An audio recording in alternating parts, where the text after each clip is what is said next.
Today on the Locked On Texans podcast, a Tuesday edition, we talk about the future of the team, how Coach Culley may have won his starting spot for next year at head coach, and will they make an OC change, which is very necessary going into the 2022 year. But first,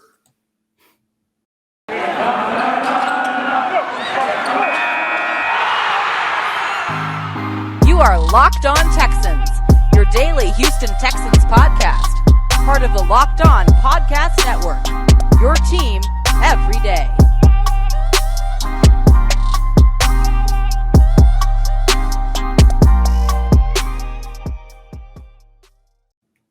welcome in everybody to another episode of the Locked On Texans podcast, your team every day, a part of the Locked On Podcast Network. We are free and available on all major platforms, and thank you for making us your first listen of the day. Of course, I'm John, some sports guy Hickman. Follow me on Twitter at John_Hickman12. And I'm joined by Cody Davis, man. Look, right now, Cody has the excitement. He wants some 5 wins, ladies and gentlemen. Them fives, baby. Cody gets those 5 wins for the Houston Texans that he predicted early in the offseason, and we're going to have a conversation with Locked On Jags. They get those 5 wins. This show may be unbearable for a while for me because he ain't going to let me live it down. But, let's transition to the conversation of not actually getting the wins, but how can they get to the wins? And let's look at Coach Culley. We talked about Davis Mills yesterday. Check out yesterday's edition. We talked about Nico Collins. We talked about the offensive line, Rex Burkhead, who I thought was their actual star of Sunday's matchup. But Coach Culley, he gets his first 2-game winning streak of his young head coaching career.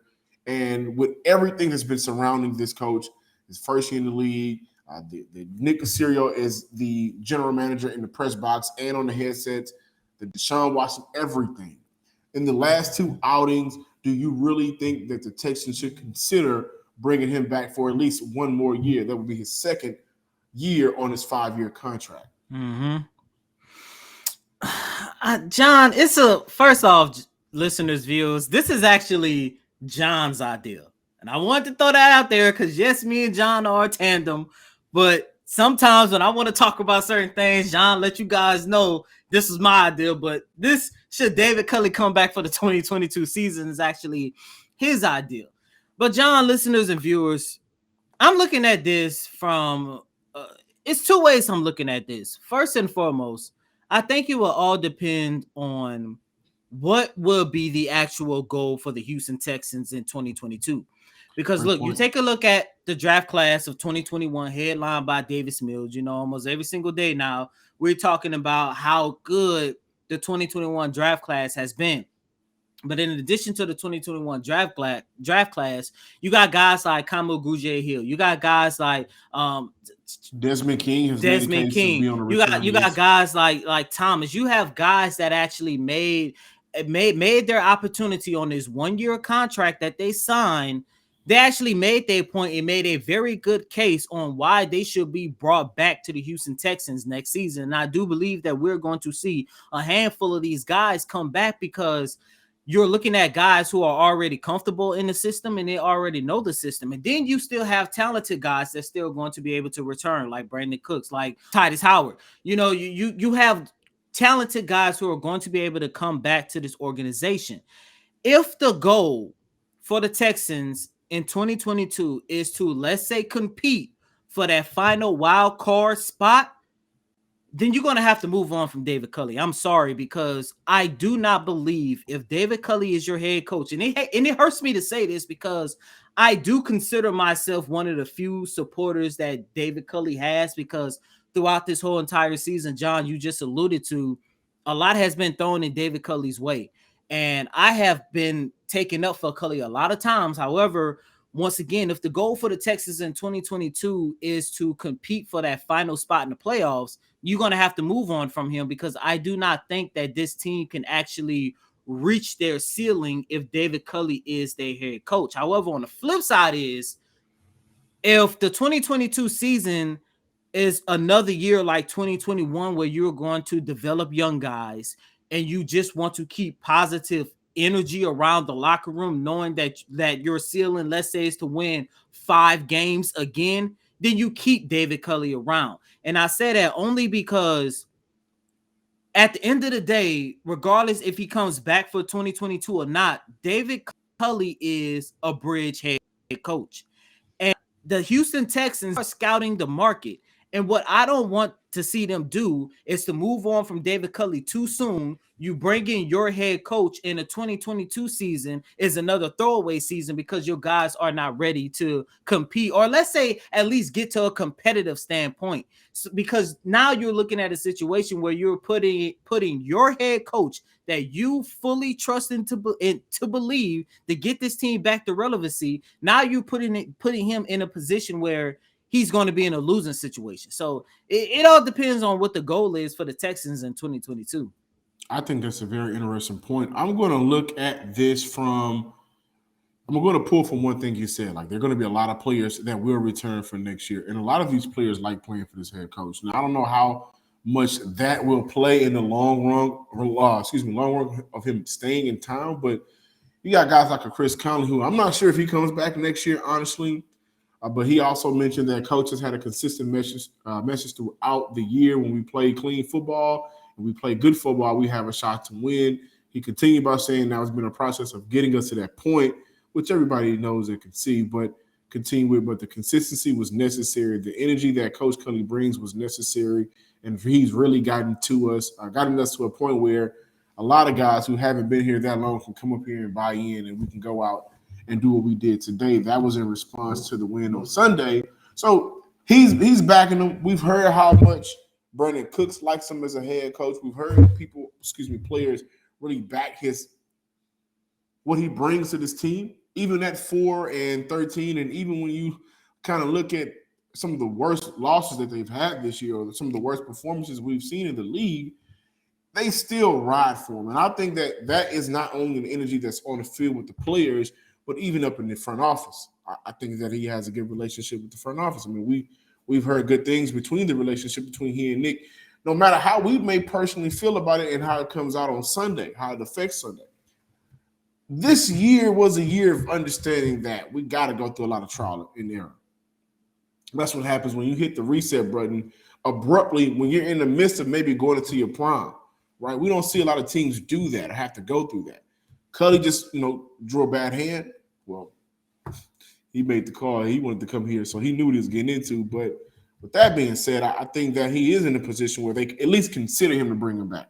Now, I don't think he's a Tim Kelly where you don't consider bringing Tim Kelly back at all. And I think that Houston may possibly have his replacement on this coaching staff already. That was a speculation that you and I had early in the offseason when it was brought in with Pep Hamilton. That's going to be a very interesting conversation, because when you look at some of the things Pep has been able to do offensively with coaches, as OCs, as coordinators, with rookie quarterbacks, then you start to see why they may think highly of him.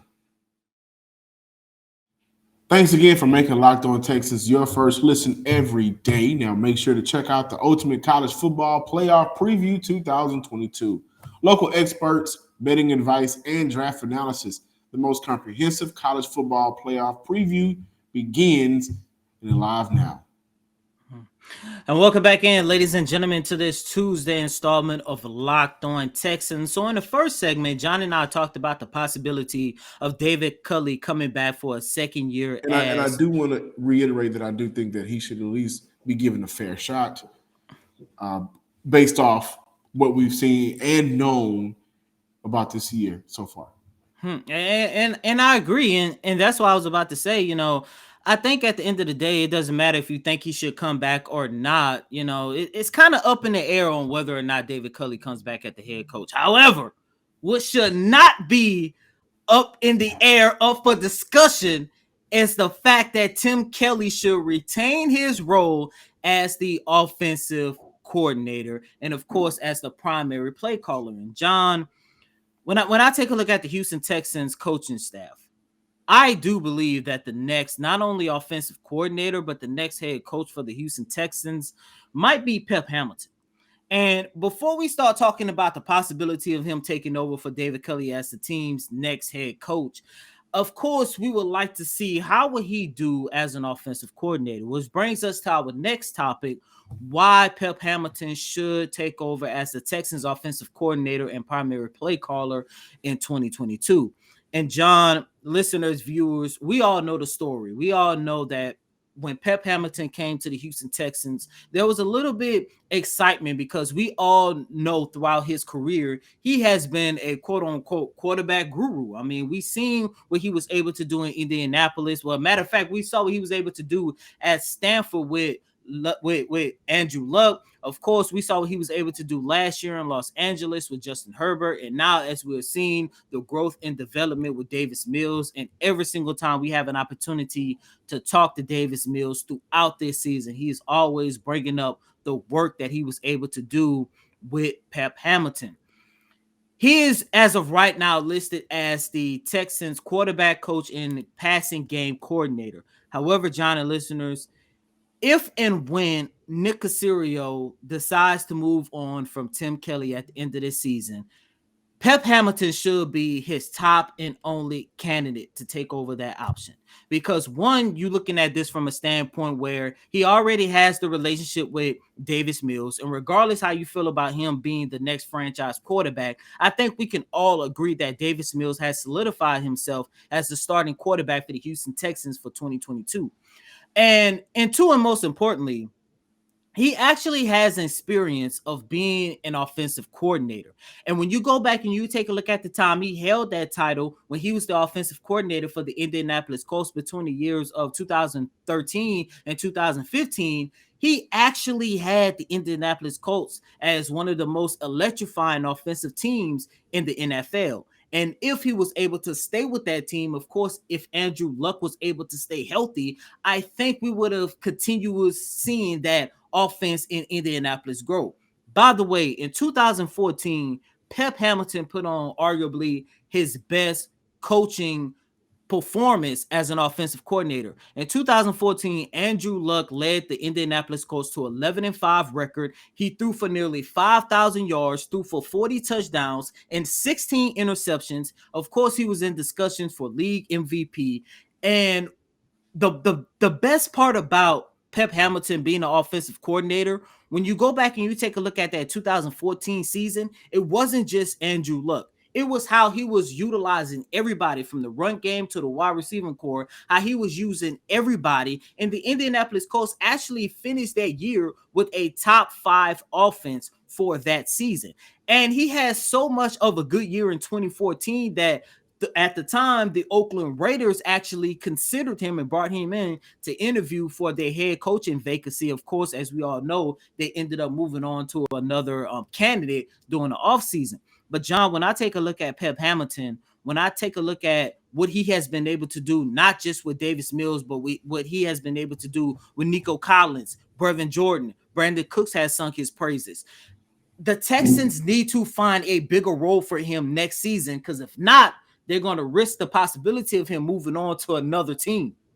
Yeah, I think he is one of those, guys in the NFL where he just gets better with time. Well, at least the product that he's given to work with, it just seems like it's more impressive with time. I will say one of the most impressive features that I've seen, maybe that we can recall back because they were in the division, the 2015 Colts when Andrew Luck went down. Mm-hmm. And he even had a rejuvenated Matt Hasselbeck out there. I think Matt Hasselbeck was 62 at the time, but he had Matt Hasselbeck, putting up some very decent numbers for his age and his time in the NFL. Then you look at what he did with Herbert, who I think is one of the best young quarterbacks out right now. Then we fast forward to today, where we're talking about him and his work relationship with Davis Mills and how good he's looked. And I think the continuation of him working with him, along with all of those other players, you've seen it in their game improvement. So I think the biggest thing for Pep Hamilton is Tim Kelly can't come back. If I could Doctor Strange it and look and see how many possible realities or multiverses, I don't see him coming back unless that multiverse ends up with us bringing back Bill O'Brien, and that should never happen. Hell no. Hamilton, not at all, right? So Pep Hamilton is a man that I think Houston should really strongly consider? You said no other candidate. I'm not 100% sure about that. Like, I've seen the people bring up Clint Kubiak, bringing him to town. But I think Pep Hamilton should definitely be top 2 on their list. When we look at the totality of it, who else do you want to continue to groom your quarterback? Well, the guy that's been there grooming him since you drafted him day one. Help grooming your receiver, Nico Collins, and them becoming a good tandem on the offense. Well, you're going to need somebody that has a history of being able to do that. And I think that is what should be his case. Pep Hamilton should be brought in next year. I'm not going to say they shouldn't interview anybody else, because who knows what may happen with David Culley, which is why we talked about him first, right? If he moves on and they bring in another head coach who they will, I think if you bring in another head coach, you give him full range. If he comes in, he's going to pick his own guy. But no, that is true. Right. Now, I'm not sure if they look at Pep Hamilton as the next head coach. That could be an interesting conversation. I don't know. I really do believe it's a possibility, because Pep Hamilton's name is starting to gain traction on how far he can go throughout his career. And there are actually teams out there that's starting to consider whether or not they could get Pep Hamilton as their offensive coordinator for 2022. Man, so Houston may have to play hardball with bringing Pep Hamilton back. Well, first, before we move on, a word from our sponsor. BetOnline has you covered this holiday season with more props, odds, and lines than ever before. As football continues its march through college bowl season, can't wait for that. Really can't. And the pro football playoffs, BetOnline remains your number one spot for all of the sports action this season. Head to the website or use your mobile device to sign up today and receive your 50% welcome bonus on your first deposit. Just use promo code LOCKEDON to receive your bonus. BetOnline is the fastest and easiest way to bet on all of your favorite sports, because BetOnline is where sports betting, everything happens. Welcome back, Locked On Texan fans and listeners, viewers. We are free and available on all major platforms. Thank you for checking out today's show. Cody, before we get out of here for today, AJ80. Andre Johnson is one of the 25 of the finalists for the Hall of Fame, for the 2022 Hall of Fame. The list goes down to 15 on Thursday, and Sunday he was in the owner's box chilling with Cal McNair and Janice. Does he get in? Does he have a real shot? I mean, when I look at this list has Reggie Wayne, Hines Ward. I look at Jared Allen, who's on this list. Torrey Holt is on this list. Steve Smith Jr. is on this list. Patrick Willis is on this list. Devin Hester, who I think if he don't get in this year, Devin Hester got to get in next year. But you got some all-time greats at that position. Andre, Hines, Reggie, Steve, Torrey. Does he crack it? Does he get in on the 15? Only between 4 to 8 NFL players can get in each year. 15 is on Thursday.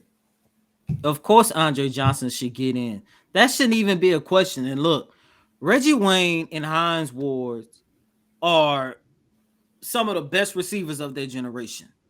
However, John, listeners, viewers, Andre Johnson sits at number 11 on the all-time reception list. And the best quarterback that he ever played with was Matt Schaub. As for Reggie Wayne, he played with Peyton Manning, arguably the third best quarterback of all time, regardless however you want to rank him. And then for Hines Ward, he played with Ben Roethlisberger, who is at best, at worst, the 15th greatest quarterback of all time. Both of those quarterbacks are Hall of Famers, without a doubt. Look what Andre Johnson did with Matt Schaub as his best quarterback, so he should get in alone, just based on that alone. However, John and listeners, I think the story, when you saw Andre Johnson sitting in the owner's box, of course, as you mentioned on Thursday, that semifinals list is going to drop down from 25 to 15. I think it's more important for us to talk about the possibility of Johnson restoring his relationship with this organization, because we all know when Deshaun Watson first demanded a trade back in late January, early February, Andre Johnson was one of the ones who came out and stood by Deshaun Watson's side. You remember the big tweet. Instagram post, The tweet that he came out and released. It was a picture of him and Deshaun, and then all captions he said, "Stand your ground." And then later on, we started hearing stories how Andre Johnson talked about how this organization basically wasted his career and all this other stuff. And it was actually kind of like a feel-good story to see him reunite with the McNairs and be a member of and to be a guest in the owner's box, because John, and next year is the 20th anniversary of this organization, and it's going to be very heartbreaking if Johnson and the McNairs did not put their differences aside and did not have, let's say, a kumbaya moment before next year, because it doesn't matter who they bring for the 20th anniversary. If they don't have Andre Johnson, who is still arguably considered, regardless how you want to rank JJ Watt, the greatest Texan, if not the greatest Texan given JJ Watt, the second greatest Texan in franchise history, and who is on his way to become the first Hall of Fame player to ever put on this jersey. And I mean the first as in the one guy who is actually in the midst of the Houston Texans bloodline. They had to find Andre some Johnson kind of way. he is a member of the Ring of Fire, Ring of Honor. I'm sorry for the Texans. But it ain't the NFL Hall of Fame, though. No, it's not. But I don't see a situation where they didn't get something worked out, because you are very, like you put, an important part of the franchises. I think past, present, and future. Exactly. So. Do I think he makes the cut for the 15? I'm not 100% sure. I'm not. And I only say that because my personal feelings about how T.O. had to wait, even though I know T.O. and his career, I'm always big on, if we're going to judge things, we're going to judge them on what we're actually looking at qualifications for. And T.O. is one of the greatest wide receivers to ever play this game. Top 3 in my eyes right now. Him, Moss, and Jerry Rice. So, where do I rank Andre Johnson? I actually have Andre Johnson as the top 6 best receiver I've ever seen in my life. But I don't think he makes the cut this first year. It's only because, like I get it, I understand, and that's for Terrell Owens. Look, I just think they just did him dirty just because he's Terrell Owens. I think they judged him of the stuff he had going on off the field versus on, which the nonsense and the shenanigans that he had going on off the field wasn't even that bad. It was just him being T.O. Never that bad. But, when I take a look at Andre Johnson, it just pains me to know that there is the possibility that he's going to be passed up for Reggie Wayne and, Hines Ward. And I take a look at Andre Johnson. I'm like, man, this man is 11th all-time in receiving yards. And once again, the best quarterback he played with was Matt Schaub. Yeah, and I also think, take my words lightly when I say this, but I also think Hines Ward can get rated more higher. I don't think Hines Ward should be rated as high as some people think he is. I'll say that. I think I agree with that statement. The best receiver in Pittsburgh history. But this is the Locked On Texans. Thank you for checking out today's show. Again, follow us on Twitter. You can follow us at Locked On Texans. Like us on Facebook. Subscribe, like, and comment on YouTube. Get at us. We see y'all. Numbers growing. Keep them growing. Keep talking to us. We got to talk to the people this Friday. We haven't talked to them in a while, so we'll definitely do that this Friday. And as always, I'm your host, Cody Davis. Please remember to follow me on Twitter at CodyDavis_24. Once again, that's Cody, CotyDavis _24. Until next time, ladies and gentlemen, peace.